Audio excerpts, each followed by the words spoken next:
வணக்கம் மக்களே, சற்றுமுன் கிடைத்த தகவல் ஒன்றை பார்க்க போகிறோம். தவிடுபொடியான விஜய்யின் பிளான், பரந்தூரை வைத்து திமுக போட்ட பக்கா திட்டம், நாள் குறிச்சிட்டாங்களே.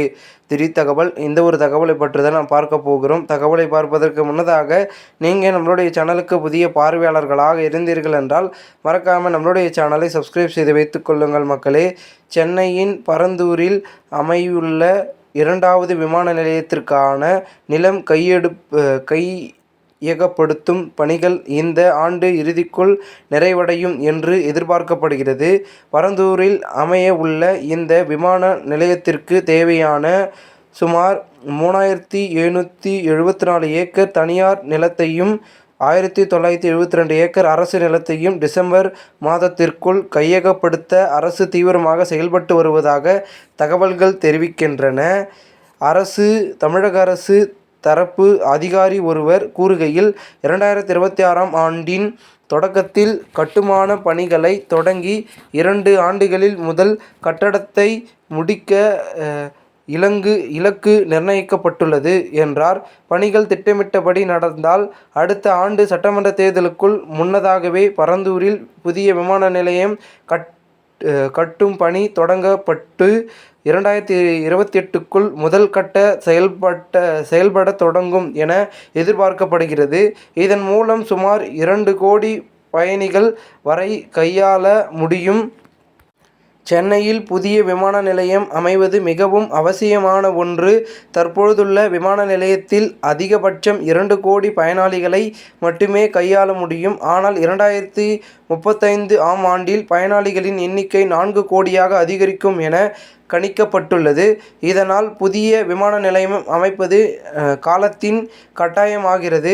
சென்னையிலிருந்து 70 கிலோமீட்டர் தொலைவில் உள்ள பரந்தூரில் விமான நிலையம் அமைக்கப்படுவதால் சுற்றுச்சூழல் ஆர்வலர்கள் மற்றும் சமூக ஆர்வலர்கள் எதிர்ப்பு தெரிவித்து வருகின்றனர்.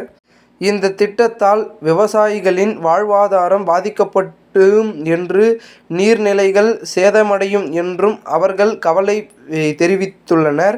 சமீபத்தில் தவேக செயற்குழு கூட்டத்தில் பேசிய விஜய், பரந்தூரில் விமான நிலையம் மக்கள் பாதிக்காத வகையில் அமைப்போம் என்ற சொல்லியிருக்காங்க. அப்படின்னா என்னங்க சார்? ஒன்று அந்த இடத்துல ஏர்போர்ட் வருதுன்னு சொல்லணும், இல்லைன்னா அந்த இடத்துல ஏர்போர்ட் வராதுன்னு சொல்லணும். வெறும் 1005 குடும்பங்கள் என்றால் அவ்வளவு சாதாரணமாக போச்சா சிஎம் சார்? நீங்கள் உங்களை மக்களின் முதல்வர்னு கூசாமல் சொல்றீங்க. பரந்தூர் மக்கள், தயவு செய்து நீங்கள் நேரில் சந்தித்து பேசுங்க. அந்த இடத்தில் விமான நிலையம் வராது என்கின்ற உத்தரவாதத்தை நீங்கள் கொடுக்கணும். இல்லைன்னா பரந்தூர் விவசாயிகளை நானே தலைமைச் செயலகத்துக்கு அழைத்து வந்து முறையிடுவேன் என்று குறிப்பிட்டார். ஆனால் விஜயை ஒரு பொருட்டாக கூட மதிக்காமல் ஆளும் திமுக அரசு அடித்து ஆட தொடங்கியுள்ளது. பரந்தூர் பசுமை விமான நிலைய திட்டத்திற்காக தமிழ்நாடு தொழில் வளர்ச்சி நிறுவனத்திற்கு ஆதரவாக குறைந்தபட்சம் 19 கிராம மக்கள் கிட்டத்தட்ட 9.22 கோடி ரூபாய் மதிப்புள்ள 17.52 ஏக்கர் நிலத்தை பதிவு செய்ய வந்தனர். இந்த தகவல் தொழில் துறையினர் மத்தியில் முக்கியத்துவம் பெற்றுள்ளது.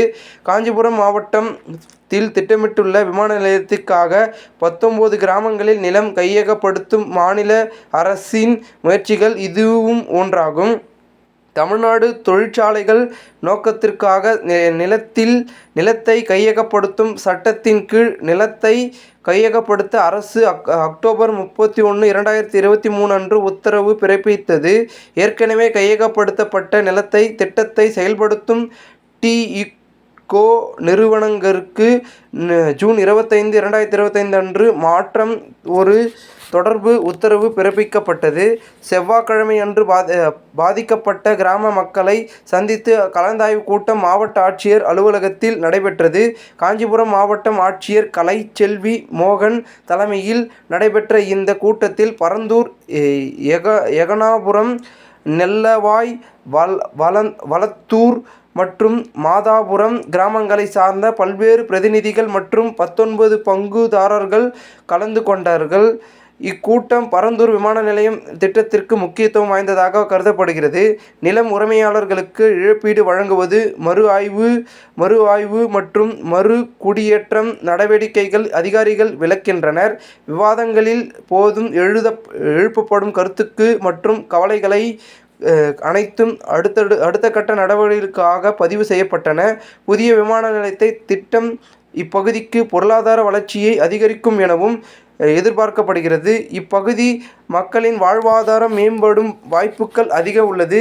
இவ்வாறு பரந்தூர் விமான நிலைய திட்டத்திற்காக பணிகள் துரிதமாக நடைபெற்று வருகின்றன. அரசாங்கம் மேற்கொண்டு வரும் நடவடிக்கைகள் இப்பகுதி மக்களின் ஆதரவை பெற்றுள்ளது. முடிவாக பரந்தூர் பசுமை விமான நிலைய திட்டத்திற்கான பணிகள் தொடர்ந்து நடைபெற்று வருகின்றன. நிலம் கையகப்படுத்தும் நடவடிக்கைகள் அனைத்தும் சட்ட திட்டங்களுக்கு உட்பட்டு நடைபெறுவதாக அதிகாரிகள் தெரிவித்துள்ளனர். இத்திட்டத்தின் இப்பகுதி மக்களுக்கு பயனாளிகளுக்கும் வகையில் செயல்படுத்தப்படுகிறது. இந்த ஒரு தகவல் தற்போது அரசியல் வட்டாரங்கள் பெரும் பேசும் பொருளாக மாறியிருக்கிறது. இந்த ஒரு தகவலை குறித்த பொதுமக்கள் உங்களுடைய கருத்துக்களை கூறுங்கள். இதுபோன்று நீங்கள் அரசியல் சார்ந்த நிகழ்வுகளாம் தினசரி தெரிந்து கொள்ள நம்மளுடைய சேனலை சப்ஸ்கிரைப் செய்து வைத்துக் கொள்ளுங்கள் மக்களே. நாம் அடுத்தடுத்த வீடியோவில் சந்திக்கலாம். அதுவரை உங்களிடமிருந்து விடைபெறுகிறேன். நன்றி, வணக்கம்.